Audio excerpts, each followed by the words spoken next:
मध्य प्रदेश के पूर्व मुख्यमंत्री दिग्विजय सिंह बहुत दुखी हैं। उनके दुख का कारण है जिसका निवारण सरकार के पास है और सरकार है कि ध्यान नहीं देती। जी हां, हम बात कर रहे हैं जाति आधारित जनगणना की, जो हो ही नहीं पा रही है। खैर, जाति आधारित जनगणना तो तब होती जब जनगणना होती। वैसे तो हर 10 साल में जनगणना होती है, लेकिन 2021 में होने वाली जनगणना का अब तक कोई अता पता नहीं है। ऐसे में दुखी दिग्विजय सिंह का क्या कुछ कहना है, जरा आप भी सुनिए। आज तक केंद्र सरकार ने 2021 की जनगणना का कोई भी आंकड़ा देश के सामने प्रस्तुत नहीं किया और इसीलिए हमारी ये पहली मांग हिस्सेदारी में गिनती करो सामाजिक व आर्थिक समानता। आपने देखा होगा न्याय यात्रा में राहुल जी ने बार बार इस बात का उल्लेख किया कि जब तक हम इस पे जातिगत जनगणना नहीं करेंगे, हमें मालूम नहीं पड़ेगा कि किसके पास कितनी आबादी के अनुकूल इसकी हिस्सेदारी शासकीय व्यवस्था में, प्रशासनिक व्यवस्था में है कि नहीं। ये अपने आप में बहुत बड़ी मांग है और इसे विशेष तौर पर हम। वहीं दिग्विजय सिंह के इस दुख पर तंज कसते हुए बीजेपी प्रवक्ता का कहना है कि कांग्रेस के नेता हमेशा तुष्टीकरण और बंटवारे की राजनीति करते हैं। सुनिए अजय यादव का क्या कुछ कहना है। देखिए, कांग्रेस पार्टी और उनके नेता केवल बंटवारे की और तुष्टीकरण की राजनीति करते हैं। मध्य प्रदेश में केवल 4 पिछड़े वर्ग के उम्मीदवार कांग्रेस पार्टी ने दिए। भारतीय जनता पार्टी ने 10 पिछड़े वर्ग के उम्मीदवार दिए। यहां तक कि महिलाओं में भी केवल 1 प्रत्याशी कांग्रेस ने बनाया। भारतीय जनता पार्टी ने 6 महिलाओं को चुनाव लड़ने का अवसर दिया। कांग्रेस पार्टी चाहती है कि किसी तरह बंटवारे की राजनीति करें और उसका लाभ मिले, लेकिन ये काठ की हांडी बार बार नहीं चढ़ती है। कांग्रेस पार्टी जनता के बीच में एक्सपोज हो गई है और प्रदेश की सभी 29 सीटें भारतीय जनता पार्टी बड़े अंतर से जीतने जा रही है। तो प्रदेश की लोकसभा की सभी 29 सीटें बीजेपी जीतने जा रही है, ऐसा बीजेपी का कहना है। वहीं दिग्विजय सिंह को दुख है कि जातिगत जनगणना नहीं हो रही। आपने सुना, आज इसी मुद्दे पर हम चर्चा करेंगे और चर्चा के लिए जो हमारे साथ मेहमान जुड़े हुए हैं उनसे आपका परिचय करा दें। कर्नल ईशान, नेता बीजेपी, अभिनव बरोलिया, प्रवक्ता कांग्रेस, एल द्विवेदी, वरिष्ठ पत्रकार, तीनों मेहमानों का बहुत बहुत स्वागत है हमारे इस कार्यक्रम में। चर्चा की शुरुआत करेंगे अभिनव बरोलिया जी। अभिनव बरोलिया जी, आपसे। अभिनव बरोलिया जी, दिग्विजय सिंह जी को इस चुनाव के समय जातिगत जनगणना की याद क्यों आई? देखिए देवेंद्र जी, कोई याद नहीं आई है। लगातार हम ये मांग कर रहे हैं और राहुल गांधी जी ने जातिगत जनगणना की मांग करी है और बोला है कि गिनती करो, क्योंकि एक जायज बात है कि कास्ट सेंसस बहुत जरूरी है। जातिगत जनगणना 2011 के बाद से अभी तक नहीं हुई है और उसके बाद इसकी हिस्सेदारी ज्यादा है और कैसे हम उनको लाभ दे सकते हैं। मतलब हर गरीब वर्ग से लेके और मिडिल जितने भी जाति होती है, आप एससी को ले लें, एसटी को ले लें, एससी के अंदर भी कितने समुदाय हैं, उनकी कितनी, एसटी में कितने जो जाति तो अंदर ही अंदर कितनी सारी है, उनकी भी कितनी हो, और उसके बाद ओबीसी में कितनी सारी जाति हम तो ये सारी बहुत जरूरी है। कभी मतलब अंदाजे से बोलते हैं कि ये समाज इतना है, ये समाज इतना है, ये समाज को ये गरीब है, इनको है गरीब होने के बाकायदा सारी बातें जनगणना होने के बाद ही होगी। लेकिन अभिनव बरोलिया जी, आपकी आवाज बड़ा रुक रुक करके आ रही है, इसलिए बात कुछ समझ में नहीं आ रही। तो थोड़ी देर बाद हम फिर आपके पास आएंगे, क्षमा चाहते हैं। कर्नल ईशान जी, हम आपके पास आना चाहते हैं। जैसा कि दिग्विजय सिंह का कहना है कि जाति आधारित जनगणना नहीं हो पा रही है, और जाति आधारित जनगणना की तो बात छोड़िए, 2021 में जो जनगणना होनी थी वो भी नहीं हो पाई है। तो आखिर चूक कहाँ है ये और क्यों नहीं हो पाई है, बता सकते हैं क्या?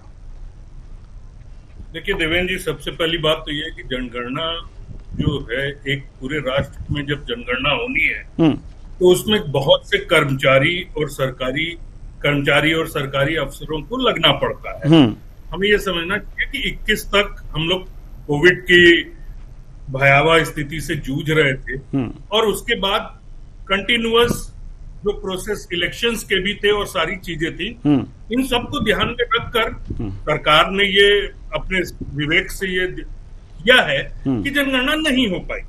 जहां तक इसका सवाल है जातिगत जनगणना का विरोध भाजपा ने कभी भी नहीं किया, लेकिन इस मुद्दे के ऊपर वोट बैंक की राजनीति और चुनाव जीतने की कोशिश हमने नहीं की। और इसमें एक चीज और बताना चाहूंगा कि एक काका साहेब कालेलकर रिपोर्ट थी जिसको कि कांग्रेस की सरकारों ने 30 साल तक ठंडे बस्ते में रखा। उसके बाद फिर से मंडल कमीशन का कॉन्स्टिट्यूट किया गया और वो मंडल कमीशन की भी रिपोर्ट जब आई तो कितना समय लगा ये हम सबको पता है। और उसके डिस्कशन के दौरान संसद में भारत के प्रधानमंत्री भूतपूर्व प्रधानमंत्री थे स्वर्गीय राजीव गांधी जी, उन्होंने करीब 2.25 घंटे तक इस पे बहस की और 6 बार गिनती है 6 बार उन्होंने इस मंडल कमीशन का भी खामियां निकाली और इसका विरोध किया, लेकिन बाद में वो मंडल कमीशन लागू हुआ। तो भाजपा कभी भी विरोध नहीं किए कि हम जो है सही समय पर सभी वर्गों से सभी लोगों से राय लेने के बाद एक कंसेंसस होने के बाद जातिगत जनगणना की बात की जाएगी, सही समय आने पर सरकार इस पर निर्णय लेगी। लेकिन अब अगर इसको जो है चुनाव के ठीक पहले दिग्विजय सिंह जी या कोई और अन्य दल इसको मुद्दा बना के चुनाव जीतने की कोशिश करे तो मैं समझता हूं कि ये सर्वथा अनुचित है। और जैसा कि अजय यादव जी ने हमारे प्रवक्ता ने भी कहा था, बांटने की और तोड़ने की राजनीति न करके सकारात्मक राजनीति की तरफ रहे। और इस जातिगत जनगणना की अगर जो बात की जाती है तो इसमें बांटने और तोड़ने वाली बात कहां से आ जाती है? अगर आप आरक्षण की बात करते हैं, अगर आप आरक्षण की बात करते हैं तो यह जातिगत जनगणना तो जरूरी है, उसके बिना तो आप अंदाजा लगा करके देंगे आरक्षण। देवेंद्र जी, मैं ये कह रहा हूं जी कि ये समय जो है चुनाव के पूर्व इसके बेसिस पर वोट की राजनीति नहीं होनी चाहिए, हमारा ये कहना है। हम इसका विरोध नहीं कर रहे हैं, हम कह रहे हैं कि जातिगत जनगणना सही समय पर सभी हर चीज को वोट से ही जोड़ा जा रहा है। राजनीतिक पार्टियां होती किस लिए हैं?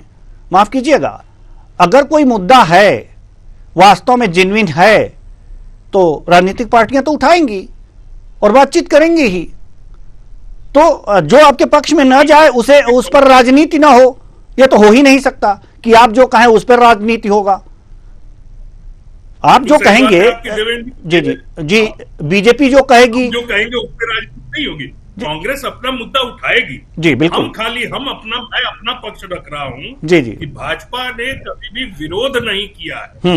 हम इसको बेसिस पर तो क्या हम मान लें कि आगे हम मान लें कर्नल ईशान साहब, क्या हम मान लें कि आगे जो भी जनगणना होगी उसमें जातिगत जनगणना होगी अगर बीजेपी विरोध नहीं कर रही है? तो बीजेपी विरोध नहीं कर रही है, सभी से सलाह लेके सभी वर्गों से बातचीत करके इस पे माननीय गृह मंत्री जी ने भी बयान दिया हुआ है कि सभी से बातचीत करके और उचित समय पर इस पर कार्रवाई की जाएगी। चलिए, अच्छी बात है। पीएल द्विवेदी जी, हम आपके पास आना चाहेंगे। जैसा कि बीजेपी ने यह कहा है दिग्विजय सिंह के इस बयान पर कि तोड़ने का काम कांग्रेस लगातार करती है, तोड़ने का काम करती है, बांटने का काम करती है। हालांकि दिग्विजय सिंह को बहुत दुख है, दुख से पीड़ित हैं और उन्होंने ये बात कही है कि जनगणना नहीं हो पाई। तो सबसे बड़ी बात यह है कि 10 साल में जनगणना होती थी और वास्तव में अगर जो कर्नल ईशान जी की बात माने तो कोविड का दौर था और इसलिए भी जनगणना नहीं हो पाई। लेकिन अब कब होगी अभी कुछ अता पता नहीं है। सवाल आपसे यह है कि क्या जातिगत जनगणना के बारे में बात करना देश को बांटने वाली बात हो गई? तोड़ने वाली बात हो गई। एल द्विवेदी जी, देखिए, कहीं ना कहीं जनगणना जो तो सामाजिक जनगणना होती है वह तो महत्वपूर्ण है, जिससे कहीं ना कहीं एक डेटा देश के सामने पेश होता है और पता चलता है कि कौन किस आधार पर कार्य कर रहा है और कितनी जनसंख्या है। इसलिए जातिगत जनगणना होना तो अति आवश्यक है। लेकिन दूसरी ओर जो ये जातिगत जनगणना की बात की जा रही है, ये जनगणना से राजनीति को जोड़ के नहीं देखना चाहिए, क्योंकि इस जनगणना से आपको आर्थिक आधार पर रिजर्वेशन अगर देना है तो आप आर्थिक रूप से अगर दीजिए। लेकिन अगर आप इस प्रकार की जनगणनाएं अगर अलग अलग सभी सेक्टर से, सभी जातियों से आप कराएंगे तो उसका कोई लाभ नहीं मिलने वाला है। क्योंकि आज भी जो कई ऐसा तबका है, गरीबी ऐसा तबका है जिससे योजनाओं का लाभ आज भी पूर्ण नहीं मिल पा रहा है, चाहे वह किसी की भी सरकार हो। उनको भी आज भी, तो अगर आपको आर्थिक लाभ उनका देना है, उनका आर्थिक उत्थान करना है, तो उनको आपको जमीनी स्तर पर उन लोगों को जाकर देखना होगा, उसका आधार और उसकी जनगणना करानी होगी, कौन आर्थिक रूप से कमजोर है और उसको उत्थान के लिए सरकार क्या कर सकती है, उसके लिए आपको जनगणना कराने की आवश्यकता है। बिल्कुल सही बात कहे हैं कि अगर जो वास्तव में विकास करना है तो आर्थिक आधार पर जनगणना होनी चाहिए और उस पर आरक्षण मिलना चाहिए। अच्छी बात आपने कही है। अभिनव बरोलिया जी, हम आपके पास आना चाहेंगे। अभिनव बरोलिया जी, सवाल यहां पर यह है कि जातिगत जनगणना के लिए जितने दुखी दिग्विजय सिंह जी हो रहे हैं, वास्तव में अगर जो एल द्विवेदी जी की बात मानी जाए तो उनके अनुसार आर्थिक आधार पर गणना होनी चाहिए, क्योंकि हर वर्ग में गरीब हैं। अगर गरीबों का उत्थान करना है, गरीबी से निजात दिलानी है, देश से गरीबी हटाना है, तो वास्तव में आर्थिक आधार पर एक सर्वे होना चाहिए, गणना होनी चाहिए और उस आधार पर ही आरक्षण नियत किया जाना चाहिए, तभी ये हो पाएगा। क्योंकि जाति के आधार पर कि मान लिया जाए कि ये गरीब हैं और जाति के आधार पर ब्राह्मण को मान लिया जाए, ब्राह्मण और क्षत्रिय को मान लिया जाए कि ये उच्च जाति के हैं तो ये अमीर हैं। तो हमने बहुत से ब्राह्मणों को देखा है, उनकी गरीबी में जीवन यापन देखा है, झोपड़ी में रहते हुए देखा है, तो ऐसे में वो तो आरक्षण से वंचित रह जाएंगे। तो दिग्विजय सिंह को इस आधार पर, जातिगत आधार पर कराने से बढ़िया ये आर्थिक आधार पर कहते तो और ज्यादा अच्छा लगता। नहीं, बिल्कुल सही देवेंद्र जी, बिल्कुल सही बोल रहे हैं आप। और मैंने अपनी बात की शुरुआत भी उसी से करी थी कि आप इस वर्ग में जाती हैं तो और गरीब होती हैं, वो आगे बढ़ा है कि वही जनता की डोर है। जाति जनगणना को पता तो नहीं उस जाति में कितने गरीब, एसटी में, आदिवासी में होती है, जो पता चले हमको कि इनकी गणना से पता चले कि कितने ओबीसी में कितनी जातियां होती हैं, वो गरीब कितनी होती है। आर्थिक आधार की बात करिए, राहुल गांधी जी ने भी वही बात करी है और हमारे मैनिफेस्टो में भी है कि मतलब जो एससी, एसटी और ओबीसी जो ये वर्ग है जिसको आरक्षण मिलता है, उस पर कुछ तो बोले बीजेपी, इधर उधर की बातें ना करें, सीधे सीधे बताए कि हाँ ये जातिगत जनगणना होगी, आर्थिक आधार पर होगी या आधार पर होगी, लेकिन होगी इतना, लेकिन ये भी आप देखिए, लेकिन उनके निशा लगातार बोलते हैं तोड़ने की बात ना करें, हम ये सब बात, अगर आप बोल रहे हैं, आप जैसा चाहते हैं, आप आपके हाथ में आपको जाना है, अगर आप नहीं चाहते तो वो स्पष्ट कर दीजिए कि हम तो नहीं आरक्षण खत्म कर रहे हैं। नहीं, अभिनव बरोलिया जी, अभी कर्नल साहब ने कहा है कि गृह मंत्री ने साफ साफ बातें कही हैं कि होगा बातचीत करके ये सारी बातें तय की जाएंगी, तो गणना भी होगी, जातीय जनगणना भी हो सकती है। इन्होंने कहा है कि बातचीत करके होगी। अब ये बातचीत कब होगी ये तो कर्नल ईशान साहब ही बताएंगे कि ये बातचीत कब होगी, किससे होगी, कहां होगी, क्या 2031 में होगी या 47 के बाद होगी, जो 47 तक विकसित भारत का स्वप्न देखा जा रहा है और बताया जा रहा है कि दुनिया का नंबर 1 अर्थव्यवस्था बनेगा भारत। तो तब होगी या अब होगी, कब होगी, कर्नल जी बताएं।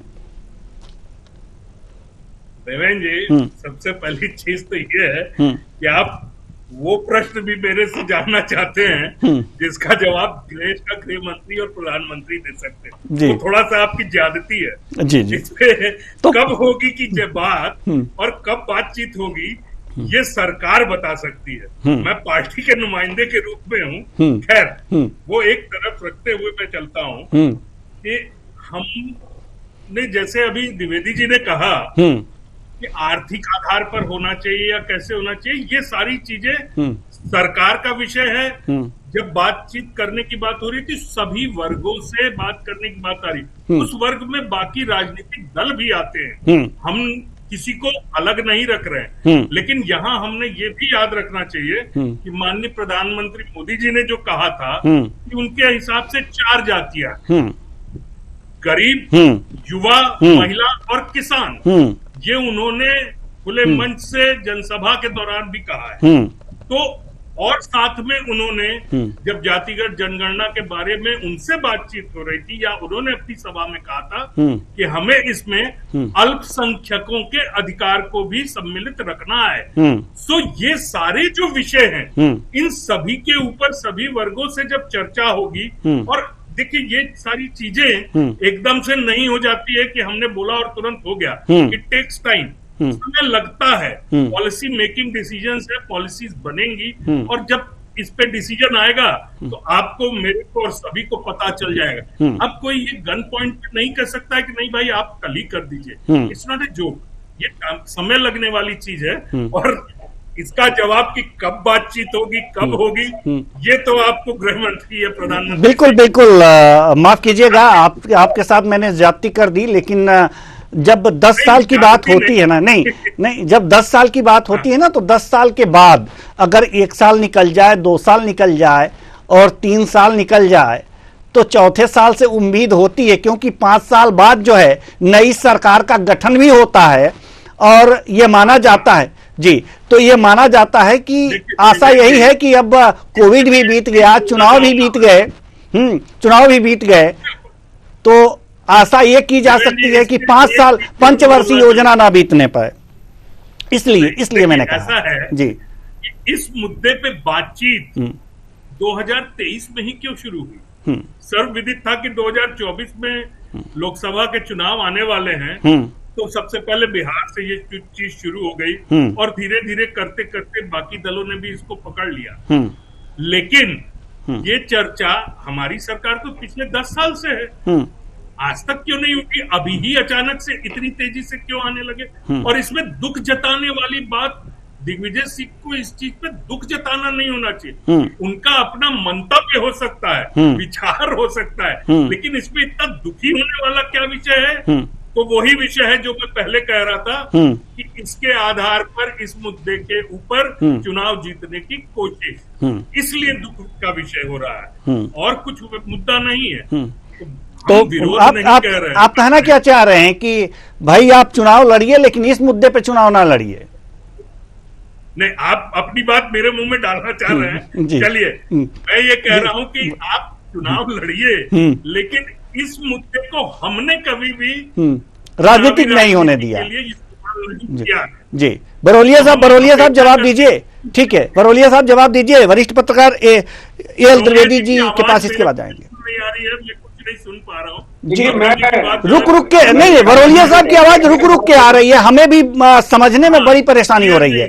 जी बरोलिया साहब, आपको देवेंद्र जी? जी जी जी जी जी आवाज आ रही है? जी आ रही है। देवेंद्र जी, कर्नल जी बिल्कुल साफ सुथरी बात कर रहे हैं, क्योंकि उन्हें क्लियर नहीं है कि क्या होना है जी, क्योंकि उनके नेता और उनके जो वरिष्ठ नेता है वो भी इस मुद्दे का भागना और जो डर है, उन्हें पता नहीं क्या डर है कि जातिगत जनगणना की वो बात ही नहीं करते। तो हम यही स्पष्टीकरण लगातार मांग रहे हैं, हमारे नेता भी मांग रहे हैं कि जिस तरीके से आप पूछ रहे हैं कब करेंगे, मतलब 10 साल हो गए, 11 हो गए, 12 हो गए, 13 साल हो गए, आप जातिगत जनगणना करेंगे कब? क्योंकि ये देश तो विभिन्न जातियों में बटा हुआ है, SC, ST, OBC के वर्गों के अंदर बहुत सारी जातियां हैं। कुछ भी नहीं पता है कि किस तरीके से आर्थिक आधार पर आप कैसे आरक्षण देंगे, किसको आरक्षण देंगे। अगर ये स्थिति स्पष्ट नहीं होगी तो दुख की बात है, दुख को बयां दिग्विजय सिंह जी ने किया है, यही बात राहुल गांधी भी करते हैं। अगर वो करते हैं तो पेट में दर्द होता है भाजपा और भाजपा के नेताओं में, तो लगातार हमारा सिर्फ इतना कहना है कि आप स्पष्ट कर दें कि आप जातिगत जनगणना के साथ हैं, नहीं करेंगे और गिनती करेंगे क्यों करेंगे। चलिए ठीक है। एल त्रिवेदी जी, हम आपके पास आना चाह रहे हैं। सवाल यही है कि क्या वास्तव में जो जनगणना 2021 में होनी थी वो नहीं हुई है, 2024 चल रहा है, क्या यह माना जाए कि जनगणना होने में देरी हो रही है? निश्चित तौर पर कहीं ना कहीं जनगणना होने में कहीं ना कहीं देरी हो रही है, क्योंकि आपने देखा होगा कि जब किसी भी चीज का, योजनाओं का लाभ लेना होता है या कुछ होता है तो उसके लिए हमें एक रियल डेटा की जरूरत होती है। बिल्कुल। जब तक जनगणना नहीं होगी तब तक आप रियल डेटा के आधार पर जो गरीब आधार पे कमजोर वर्ग हैं, चाहे वह मजदूर वर्ग हो या अन्य वर्ग हो, उनको उचित योजनाओं का लाभ नहीं मिल पाता है। इसलिए जब जनगणना होती है तो हमारे पास एक रॉ डाटा आता है जिसके आधार पर वो किस प्रकार से समाज में उनका किस प्रकार से उत्थान हो, किस प्रकार से वो गरीबी रेखा के ऊपर आए, ये सब जनगणना के आधार पर ही तय होता है। अगर बच्चों को उच्च शिक्षा की अगर हम बात करें तो स्कॉलरशिप किस आधार पर देनी है, ये सब जनगणना के आधार पर ही तय होता है। जब जनगणना होती है तब हमें पता चलता है कि किसको किस आधार पर शिक्षा ऋण या उच्च शिक्षा देना है, या उनको किस प्रकार से आर्थिक आधार पर उनको किस प्रकार से उनको उत्थान करना है, योजनाओं को किस प्रकार से लाभ उनको मिल पा रहा है, नहीं मिल पा रहा है, ये जनगणना के आधार पर ही तय हो पाता है। इसलिए जनगणना होना अति आवश्यक होता है किसी भी देश के लिए। बिल्कुल। लेकिन एक चीज और हम आपसे जानना चाहेंगे, उसके बाद हम अपने अन्य मेहमानों के पास आएंगे, कि प्रधानमंत्री नरेंद्र मोदी कई अपनी सभाओं में कह रहे हैं कि इतने करोड़ लोग गरीबी रेखा से ऊपर आ गए, इतने करोड़ लोगों को गरीबी रेखा से ऊपर कर दिया गया, इतने गरीब कम हो गए। तो आखिर ये डाटा कहां से आ रहा है? क्या ये 2011 की जनगणना के आधार पे बोला जा रहा है? देखिए, जो जनगणना होती है वो एक गवर्नमेंट के अनुसार पूरी जनगणना कराई जाती है, लेकिन कहीं ना कहीं कुछ ऐसी एजेंसीज होती हैं जो कहीं ना कहीं अपने सर्वे आधुनिक आधार पर करते हैं। जैसे कई ऐसी संस्थाएं होती हैं, कई ऐसे एनजीओ होते हैं जो अपने आधार पर भी गणनाएं करते हैं, चाहे वह बेरोजगारी की गणना हो, चाहे वह आर्थिक आधार की गणना हो, चाहे वह गरीबी रेखा की गणना हो।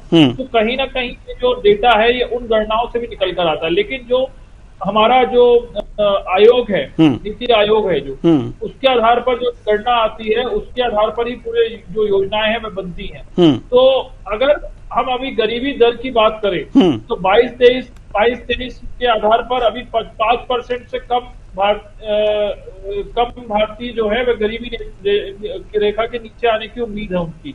लेकिन अभी जब तक ये डेटा पूरा नहीं आएगा, 22-23 की मैं बात कर रहा हूँ, लेकिन जब तक ये डेटा पूरा नहीं आएगा तब तक हम कह नहीं सकते। ये भी जो है वह नीति आयोग ने एक दावा किया था 2023 में, 22-23 के आसपास, कि गरीबी जो है वह 5% से कम हो चुकी है। लेकिन जब तक इसका पूरा एक रियल डेटा नहीं आ पाता है पूरे देश में, तब तक हम कह नहीं सकते कि कितनी गरीबी भारत में कम हुई है। जी, अभिनव बरवलिया जी, हम आपके पास आना तो चाह रहे हैं लेकिन थोड़ा सा इंतजार कीजिए। कर्नल ईशान जी से एक सवाल हम करना चाहेंगे कि डेटा और वास्तविक डेटा, एक तरह से कहा जा सकता है कि आखिर किस आधार पर ये डेटा जो सरकार प्रस्तुत कर रही है वो किस आधार पर कर रही है? क्या 11 के डेटे को ही माना जा रहा है? गरीबी इतने थी, इतने प्रतिशत गरीबी से उबर गए हैं, या कुछ और भी है?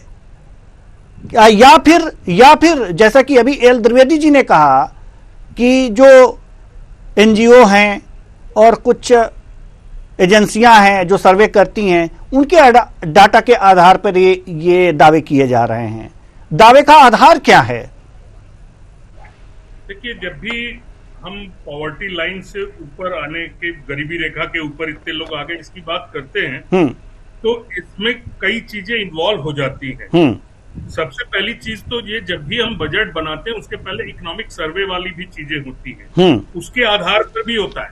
मिनिमम वेजेस जो फिक्स किए गए हैं देश में, उसके आधार पर भी रिपोर्ट ली जाती है। विभिन्न संस्थाएं, जो सरकारी संस्थाएं वो करती हैं, पॉवर्टी इंडेक्स और फिर नीति आयोग और योजना आयोग, इन सभी का मिश्रण होता है।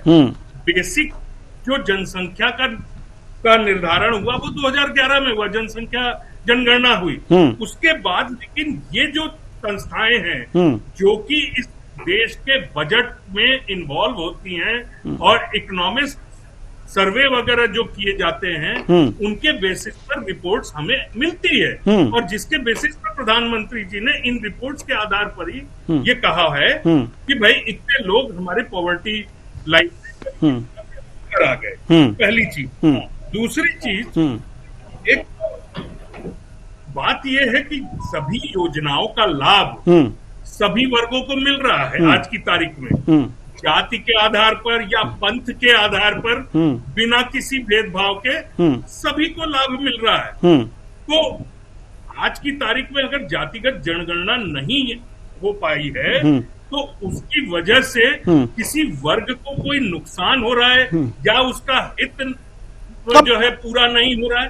हम इसलिए आपको रोकेंगे क्योंकि समय नहीं है हमारे पास, और जल्दी से एक सवाल का जवाब दे दीजिए। अभिनव बरोलिया जी के पास भी जाएंगे थोड़ा समय के लिए, लेकिन ये जवाब हम आपसे लेना चाहेंगे कि जब सब कुछ सामान्य ही चल रहा है, सब आंकड़े भी हैं, तो इतने बड़ी संख्या में अधिकारियों को लगाकर जनगणना कराना जरूरी नहीं है? क्यों, क्या जरूरत है? नहीं, जब सब चीज चल ही रहा है, बढ़िया से चल ही रहा है, सारे डाटा सही जा रहे हैं, सबको लाभ मिल ही रहा है, तो जनगणना मतलब क्या, तो बंद कर दिया जाए जो 10 साल बाद जनगणना होती जी। अभी हमने खाली गरीबी रेखा से ऊपर आए हुए लोगों और सभी योजनाओं का लाभ जो लोगों को मिल रहा है, हितग्राहियों के बारे में बात। खाली यही नहीं है देवेंद्र जी, जी इस देश में बहुत सी चीजें हैं जिसके लिए जनगणना कराना, बस यही बात है सर, यही बात है। इसलिए सरकार को चाहिए कि जल्दी से जल्दी जनगणना करा ले, यही हम कहलवाना चाह रहे थे आपसे। आपने कह दिया ये बातें, बहुत अच्छी बात है। समय नहीं है हमारे पास, समय नहीं है, इसलिए हम मना नहीं कर रहा है कोई भी, आप इस चीज को मानिए जी, मना कोई भी नहीं कर रहा है। अरे तो 4 साल हो गए देरी ना सर, सरकार से अनुरोध कीजिए, अपने नेताओं से अनुरोध कीजिए कि करा लें अब चुनाव के बाद, जून के बाद। ये अनुरोध का विषय ही नहीं है, ये पॉलिसी मैटर है और सरकार इस पे तत्काल निर्णय लेगी और आज की सरकार बनने के बाद होगी। चलिए बहुत बढ़िया, बहुत अच्छी बात है सर, बहुत अच्छी बात है, बहुत अच्छी चर्चा रही, लेकिन समय बिल्कुल भी नहीं है। बार बार इशारा हो रहा है कि अब समय समाप्त हो चुका है। तो बहुत बहुत धन्यवाद तीनों मेहमानों का, आप आए और अपने अपने विचार साझा किए। तो कुल मिलाकर के देखा जा सकता है कि महासंग्राम हो रहा है, 2024 का महासंग्राम है, और इस महासंग्राम में एक एक मुद्दे, एक एक पेंच, एक एक पिन विपक्ष द्वारा, सत्ता पक्ष द्वारा लगातार मारे जा रहे हैं। और इसलिए मारे जा रहे हैं कि कोई तो वेब उत्पन्न हो जिससे एक समूह को अपनी तरफ ला लिया जाए, जनता जनार्दन को अपनी तरफ ला लिया जाए, और इसके लिए एक एक चीज निकाली जा रही है। अब जातीय जनगणना की बात आई है, तो जनगणना जरूरी है और सरकार इसमें देरी कर रही है, यह बात भी सही है, लेकिन कुछ ऐसी परिस्थितियां थी जिससे कि यह देरी हो गई। लेकिन क्या इसको चुनावी मुद्दा बनाया जा सकता है? अगर हां तो बनाइए, लेकिन जनगणना जरूरी है देश के विकास, गरीबी और उत्थान के लिए, ये जानने के लिए कि हम कितना आगे गए हैं, कितनों को और आगे करना है। जब तक इसकी सही आकलन नहीं होगा, सही गणना नहीं होगी, तब तक हम नहीं कह सकते कि हम पूरी तरह से विकास की ओर, विकसित भारत की ओर अग्रसर हैं। तो जनगणना जरूरी है। फिलहाल इस कार्यक्रम में इतना ही, मुझे दीजिए इजाजत, नमस्कार।